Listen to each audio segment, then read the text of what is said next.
हनुमान के होला। भाग सरवा, जल्दी काम हनुमान का थोड़ी होला, जल्दी काम शैतान के होला। Oh no! No.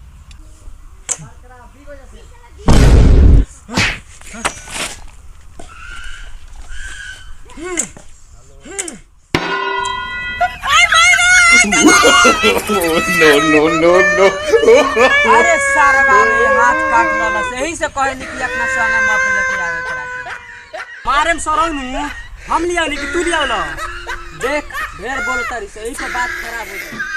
का खराब हो जाए रे? उल्टा जोर कुतवाल को डांटे।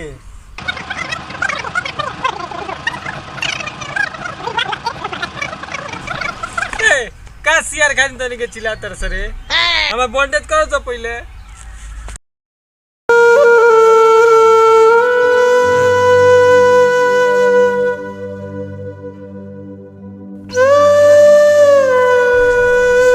चल हो गई लग चल चल हिले चल चल चल चल भाई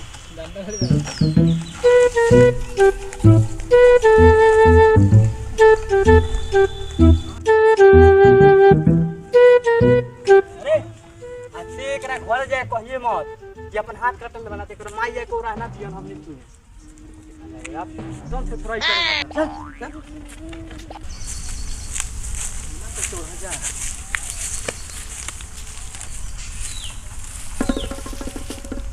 जाए तो तनी सर्वसन के हम अकेले ही बीने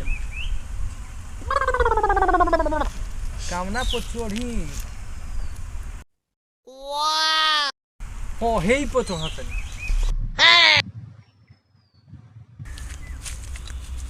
देख तू हमनी चुतिया मना गइल नु चल ओकरा से पहले हमनी के तोड़ लिए चल चल चल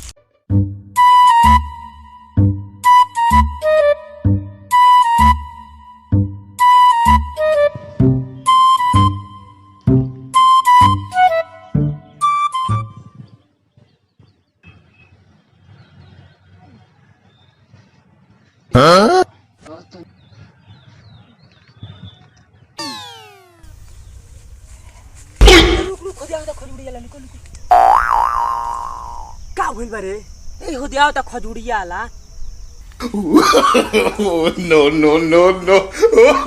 देख अब से बड़ हो गई बाड़ी मौगई चल छोड़ दे ठीक कहता रे भैया तू ठीक कहता रे अब मौगई ना निजड़ाई कर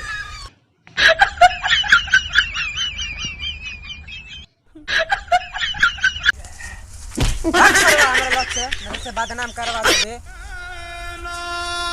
हे सुनो कहाँ जाता रहो कहाँ रे चलो खजुड़िया खाए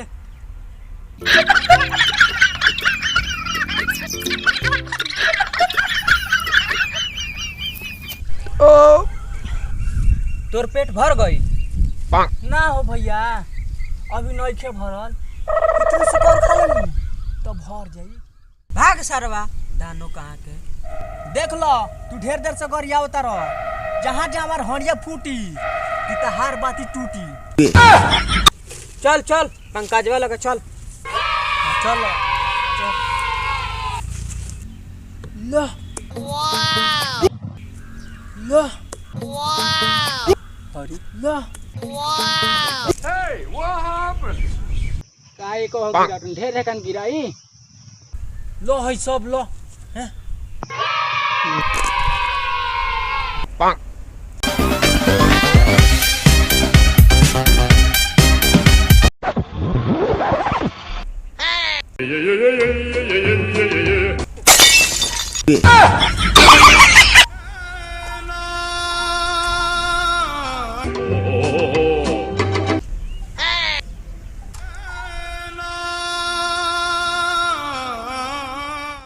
खजूर लेके चल गइलू नु अपना बारे में सोच ली हो हम ये नहीं के जानत की तरह के का करे रे मुस्कानमा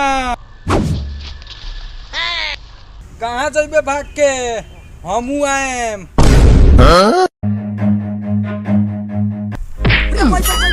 वो दिया तो खजूरिया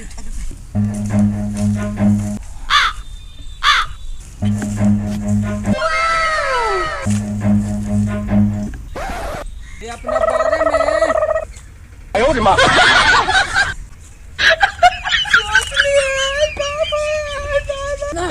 यार कथी पी दे